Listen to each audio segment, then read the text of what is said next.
This morning, we continue our theme of holiday light, L-I-G-H-T, living inside God's highest truth. And today, we're going to explore the idea of living inside God's highest truth by sharing our light. Now, I know that we've touched on this concept and used that L-I-G-H-T acronym before, but there's a reason for it. It's at the core of everything we teach here, and it's important to remind ourselves of it pretty regularly. So although key concepts stay the same from light service to light service, we try to present it in different ways each time because we realize that people learn in different ways. So we do everything we can to reframe the ideas each time so they're received and readily applicable by everyone who listens. So contemplate this for a moment. We are, each of us, an expression of God, the great giver of life, the force of creativity and energy that is back of all things, to sound Holmesian. That's a thing now. I mean, I'm pretty sure that's how it works. You understood what I meant, right? It's a thing. It is our highest truth to be a giver to life, not in an obligatory way, but because it's our divine nature to give. Now, I know that message isn't always well received. And that's okay. Does anyone know who Father John Wesley is? Anybody ever heard of him?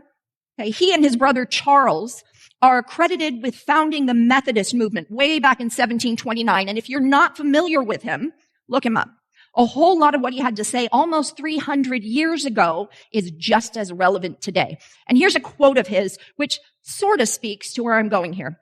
He's talking about folks who first embrace and practice faith. And he says that they become industrious, trustworthy, and prosperous. And he continues with, now, if that man, when he gets all he can and saves all he can, does not give all he can, I have more hope for Judas Iscariot than for that man. And there's a story based on that quote, which speaks to how messages like that one can be received. So there Father Wesley is, and he's given an impassioned sermon, really getting into it. And he says, you should get all you can. Many heads nodded and mumbled in quiet assent. You should keep all you can. The listeners, beginning to feel kind of excited about where this is going, they begin to call out their agreement, hails of amen. And after pausing for the room to settle, Wesley added, and you should give all you can. And there was silence. No one made a sound for what must have been a very awkward few seconds for Father Wesley, until someone from the rear of the room said this in a loud whisper. Why do you have to go and ruin a perfectly good sermon? Today, I too plan to give you a perfectly good sermon about giving all you can. But don't get ahead of me here. I seldom take things in the expected direction. Even when I'm the one who decided on the direction in the first place, things often tend to veer towards something else entirely when I make plans in advance. Who had that quote? Life is what happens when you're busy making plans. Who was that? That's what I thought. John Lennon. So Ernest Holmes said at page 440 of The Science of Mind, when our thoughts rest entirely upon ourselves, we become abnormal and unhappy. But when we give ourselves with enthusiasm to any legitimate purpose, losing ourselves in the thing which we are doing, we become normal and happy. Let those who are sad, depressed, or unhappy find some altruistic purpose into which they can pour their whole being, and they will find a new inflow of life which they've never dreamed. Also, as U.S. Open tennis legend and civil rights activist Arthur Ashe once said, from what we get, we make a living. What we give, however, makes a life. Why? Because, as I said in a moment, it is in our divine nature to give. We are creations of the infinite giver. We were born to give. We shine our light when we do. Now, to be clear about what I mean by our gifts to others, I want to share another passage from the Bible. It's the story of a beggar who couldn't walk, and he relied on others to give him enough money to survive, because way back in the olden days, people weren't very accommodating to people who were differently abled. So that poor man asked alms of Peter and John as they were going into the gate of the temple, and Peter replied Silver and gold have I none, but such as I have, give I unto thee. Arise and walk. And the man picked up his bed and walked. Such as I have, I give unto thee. Those words are the key. Today we're talking about sharing of what you have, sharing of yourself. And here's a list of 9 gifts that won't cost you a cent. First, the gift of listening, but you must really listen. No interrupting, no daydreaming. And here's a big one, no planning your response. I know that's hard to do, for myself included, but just listening. The second is the gift of laughter. Clip cartoons. Share articles and funny stories. Your gift will say, I love to laugh with you. I love to see you smile. 3, the gift of appreciation. It can be a simple, thanks for the help, or thanks for being you. Heartfelt appreciation may be remembered for a lifetime. And believe it or not, it can even change a life. 4 is the gift of a compliment. A simple and sincere, you look great in red. You did a super job, or that was a wonderful meal, can make someone's day. Something I've noticed out and about in the world, when you hear so many people talking about rude people acting out, you see so many of those displays, I've noticed something entirely different. I'm wondering if you guys have seen this. I can be out minding my business, and I will hear strangers complimenting each other. People are going out of their way to voice appreciation for somebody they've never met. So I think that while the volatile folks who are looking for conflict may be showing that more, I think the rest of us are shining a little brighter these days. So let's not lose sight of that. The next is number 5, the gift of kindness. Like I was talking about, every day, go out of your way to do something kind for someone, no matter how big or small. Number 6 is the gift of solitude. This doesn't sound like a gift, but there are times when we want nothing better than to be left alone. Be sensitive to those times and give the gift of solitude to others. Can we talk about it is not always a question that wants to be answered. Am I right, therapists? 7 is the gift of a cheerful disposition. The easiest way to feel good is to extend a kind word to someone. Really, it's not hard to say, have a nice day, and mean it. 8 is the gift of affection. As one anonymous poet wrote, no moving parts, no batteries, no monthly payments, and no fees. Inflation-proof, non-taxable. In fact, it's quite relaxable. It can't be stolen. It won't pollute. One size fits all. Do not dilute. It uses little energy but yields results enormously, relieves your tension and your stress, invigorates your happiness, combats depressions, makes you beam, and elevates your self-esteem. Your circulation, it corrects without unpleasant side effects. It is, I think, the perfect drug I prescribe, my friend, the hug. Author and family therapist Virginia Satir once said, we need 4 hugs a day for survival. We need 8 hugs a day for maintenance. We need 12 hugs a day for growth. And I'd like to add the thought that we need as many more hugs as possible per day if we want to thrive. Right? Now, I know that hugs and touching aren't always seen as safe during this time of the global cootie contagion. But whenever it does feel safe, and whenever it's a good moment, be generous with appropriate hugs and pats on the back and cuddles and handholds. Let these small actions demonstrate the love you have for your family and friends. But a side note on this thought, which probably goes without saying, but I'd be remiss if I didn't touch upon it. Consent is really important when it comes to these things. So make sure you huggers and huggies kind of touch base first and make sure everyone's on board. But moving on, there's the last. Number 9 is the gift of your presence. Sometimes it is simply the gift of our presence, especially when we are in the place of knowing that we are reflecting the presence. There is a Sufi teaching which says, past the seeker as he prayed came the crippled and the beggar and the beaten. And seeing them, he cried, great God, how is it that a loving creator can see such things and yet do nothing about them?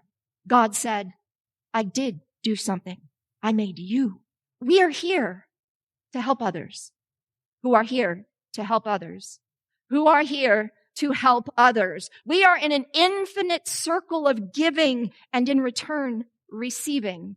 The universe operates through dynamic exchange. Giving and receiving are different aspects of the flow of energy in the universe. And in our willingness to give that which we seek, we keep the abundance of the universe circulating in our lives, right? So Holmes in The Science of Mind on page 440 wrote, when the law of circulation is retarded, that means slowed down, stagnation results. It is only as we allow the divine current to flow through us, on and out, that we really express life. The law of giving and receiving is definite. Emerson tells us to beware of holding too much good in our hands. As I told someone recently, you can't be open to receive if your hands are full, right? In the Buddhist Pali Suttas, it is repeatedly said that talk on giving, or dana kata, was invariably the first topic to be discussed by the Buddha in his graduated exposition of the Dhamma. Whenever the Buddha spoke to an audience of people who had not yet come to regard him as their teacher, he would start by emphasizing the power and value of giving. And only after his audience had come to appreciate this virtue would he introduce other aspects of his teaching. And as with giving, he did the same. Once they understood those, he would move on to still more. In the Bible, Paul reminds us that we are at our best when we feel the freedom of giving from a deep sense of abundance. At 2 Corinthians chapter 9, verses 6 through 8, he writes, but remember this, he who sows sparingly shall reap also sparingly. And he who sows generously shall reap also generously. So let every man give according to what he has decided in his mind, not grudgingly or of necessity, for God loves a cheerful giver. And God is able to provide you with every blessing in abundance so that you may always have enough of everything and may provide in abundance for every good work. So with this in mind, I'd like to pose to you this model of the three types of givers. And it's based on this verse. So first there's the sparing giver. They give only after much hesitation and then just the leftovers, the worst of what they have. Their underlying belief is that there's not enough. There's the cheerful giver. They give what they themselves would use. They share what they have with less deliberation and with more open-handedness. The underlying belief is that there will be more. They believe in a friendly universe. And there's the godly giver. This is the highest kind of givers. They offer the very best of what they have. They share spontaneously and in the moment without needing to deliberate at all. Giving has become natural to their conduct. Their underlying belief is that life is abundant. The universe provides in rich abundance. I'd like to share a story with you. This is a true story given to us from Dr. Roger A. Reed, and he writes, traditionally, Christmas is a time for children. It's about counting down days until Santa arrives and waking up Christmas morning and finding a huge pile of gifts underneath the tree. But for a lot of families living in the small town of Yuma, Arizona in the 1950s and 60s, the approach of Christmas brought additional stress and frustration because the parents couldn't afford to buy their children gifts. Many of them couldn't even afford to put up a tree unless they waited till the last minute, usually a day or two before Christmas, when some of the merchants discounted the price of the scraggly leftover trees to $1 or $2. It certainly wasn't the way those poor families wanted it. They just didn't have the money. Yuma wasn't known for its collection of high net worth individuals or upscale residential areas. In fact, it was about as far as you could get from the serene and privileged life often depicted on the canvas of a Norman Rockwell painting. There were no storybook houses sitting on deep, manicured lawns, no estates with gated entrances and long driveways sheltered by leafy canopies of 100-year-old oak trees. No, in the 50s and 60s, Yuma was a blue-collar town where people worked 6 and often 7 days a week just to pay the rent and utility bill and to put food on the table. So for a lot of folks in Yuma, the arrival of Christmas didn't bring the good-natured attitude and sense of joy that's usually associated with the season. Instead, they reluctantly accepted the holiday as a stressful, worrisome time, a time when their children's expectations for electric trains, bicycles, and Barbie dolls had to be balanced. With a limited income and a tight budget, about the best they could do was to pick up an inexpensive dollar toy and hope it wouldn't leave their kids disappointed. But in the small, windswept desert town of Yuma, there were those who tried to help and make a difference. And one of those people was a man named Mr. Ardell. Mr. Ardell owned a small neighborhood grocery store located just a few blocks from the old downtown area. Surrounding that little store were blocks and blocks of rundown houses that hadn't seen a coat of paint in 20 years. Many of these old homes were built at the turn of the century with rooms that were stark and drafty and the walls covered with peeling wallpaper. They were depressing places to live, but rental prices in this neighborhood were the cheapest in town, and so most of the houses were occupied by families that couldn't afford anything better. Mr. Ardell had a son, an 8-year-old named Ardell Jr., and Mr. Ardell often took his son with him on Saturday mornings to open up the store and start another business day. Ardell Jr. always enjoyed spending time in the store, and during the week after school, it wasn't unusual for the boy to walk the 4 blocks to the store to visit with his father and take care of what he called his after-school job.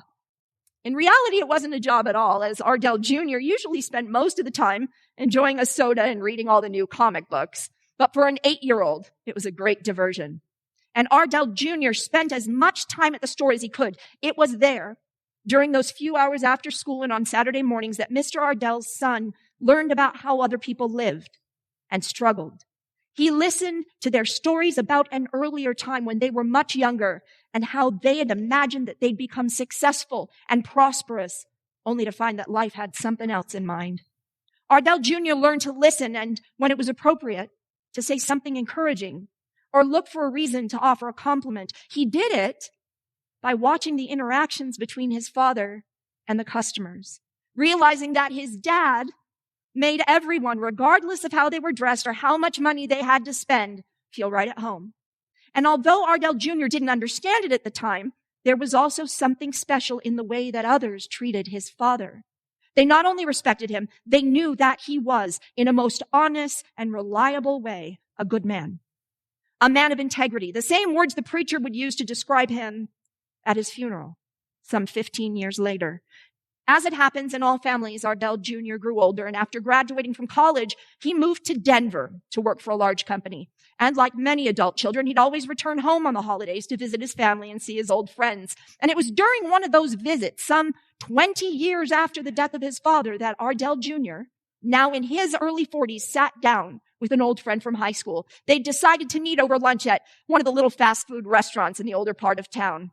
That restaurant had been there for over 60 years, and Ardell Jr. hadn't been inside since the 8th grade when he'd walk across the street from the junior high school to buy an order of fries and a Coke. And as he looked the place over, he saw a new Formica counter and newly upholstered booths, but for the most part, it looked the same, except for a large display of pictures, old black and white photographs that covered an entire wall.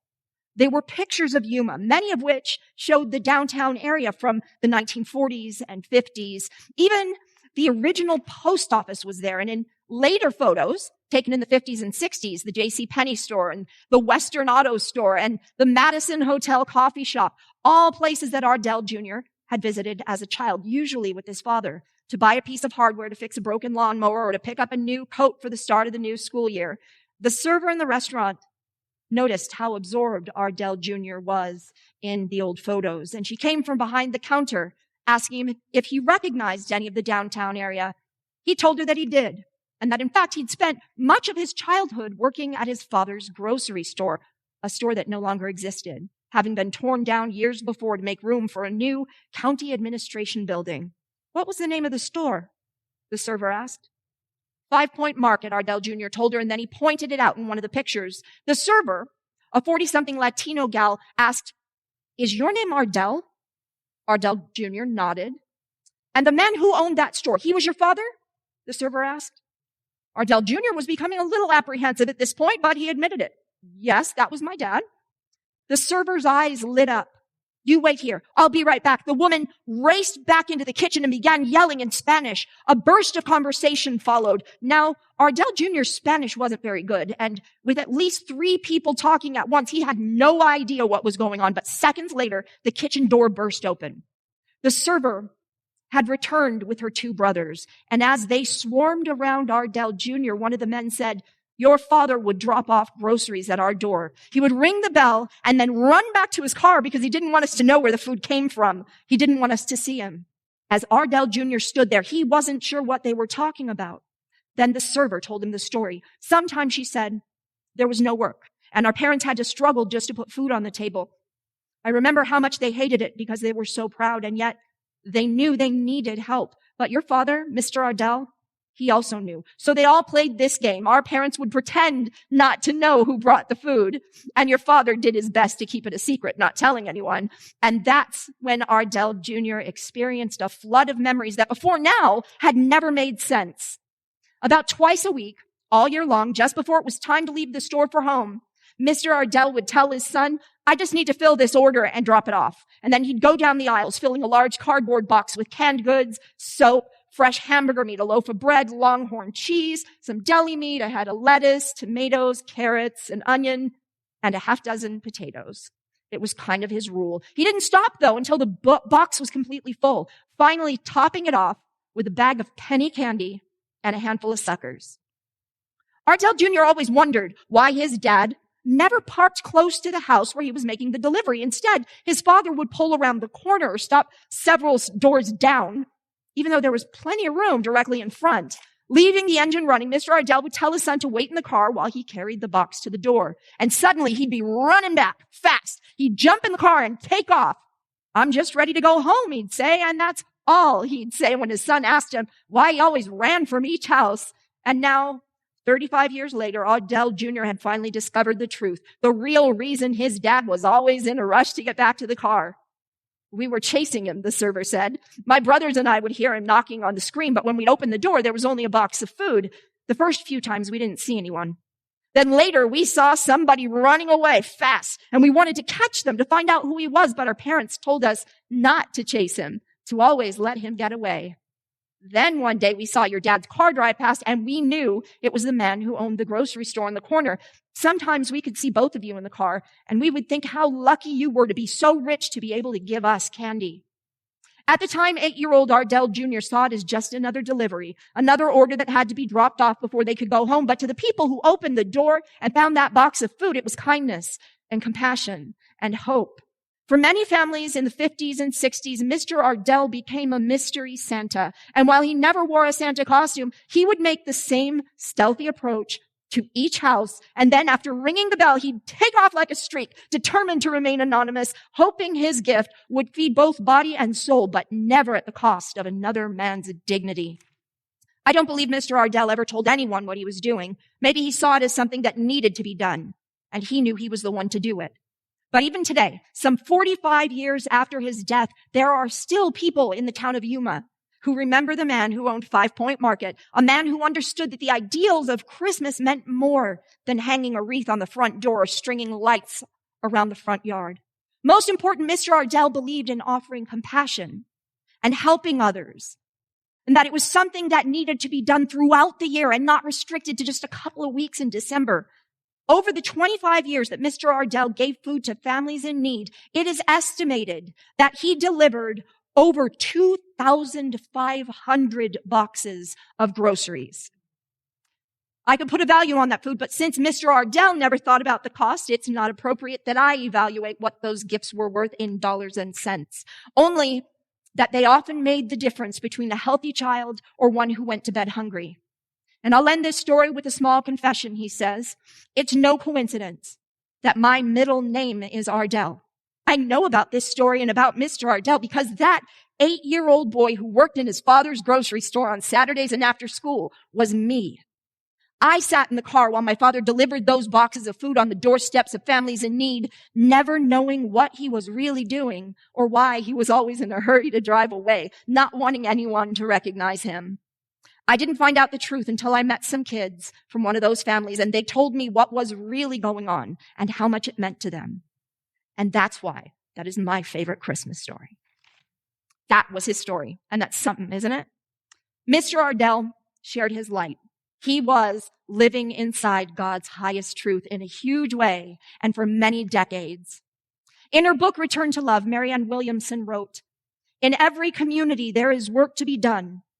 In every nation, there are wounds to heal. And in every heart, there is the power to do it. In every one of our hearts, there is the power to do it. Power to be the change that is needed in any and every moment possible. That's living inside God's highest truth. Thank you.